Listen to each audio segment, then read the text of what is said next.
નમસ્કાર મિત્રો, સ્વાગત છે તમારું આપણી યુટ્યુબ ચેનલ પર। અને આજના વિડીયોમાં હરમેશની માફક આજે એક નવી જ માહિતી લઈને આવ્યા છે, જેમાં આપણે એક વાત કરવાના છીએ ટીવી અભિનેત્રી કે ટીવી ઇન્ડસ્ટ્રીમાંથી એક દુઃખદ સમાચાર સામે આવ્યા છે। ભીડ અભિનેત્રી અને કુમકુમ ભાગ્ય આશા શર્માનો 88 વર્ષની વયે નિધન થયું છે।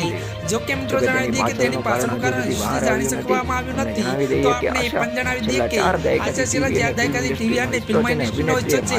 તો મિત્રો વધુ વાત કરીએ તો અભિનેત્રી માતા અને દાદી ભૂમિકા ભજવી છે અને આશા શર્માના નિધનના સમાચારની પુષ્ટિ સીએનએન દ્વારા કરવામાં આવી હતી। ત્યારે મિત્રો મળતી માહિતી અનુસાર આપણે એ પણ જણાવી દઈએ કે જો કે મિત્રો વધુ વાત કરવામાં આવે તો સીએનએનએ આશાને શ્રદ્ધાંજલિ આપતા ત્યારે મિત્રો એક્સ પર એક પોસ્ટ શેર કરી છે। તો મિત્રો મળતી માહિતી અનુસાર આપણે મિત્રો એ પણ જણાવી દઈએ કે તેને લખ્યું છે કે તેમની આત્માને શાંતિ મળે। જો કે આશાના મૃત્યુ પાછળનું કારણ હજુ સુધી જાણી શકાયું નથી। અભિનેત્રી કે જે એક પીઢ અભિનેત્રી છે, જે પીઢ પોતાના એક્ટ્રેસ કે જે પોતાના મોટા ઉંમરના જે રોલ હોય છે એ ભજવવામાં આવતી હતી, તે વ્યક્તિનું અત્યારે નિધન થયું છે અને ટીવી ઇન્ડસ્ટ્રીમાં બહુ મોટો આઘાત લાગ્યો છે। મિત્રો, આવા જ વિડીયો જોવા માટે આપણી ચેનલ સાથે જોડાયેલા રહો, આપણી ચેનલને સબસ્ક્રાઈબ કરી લો।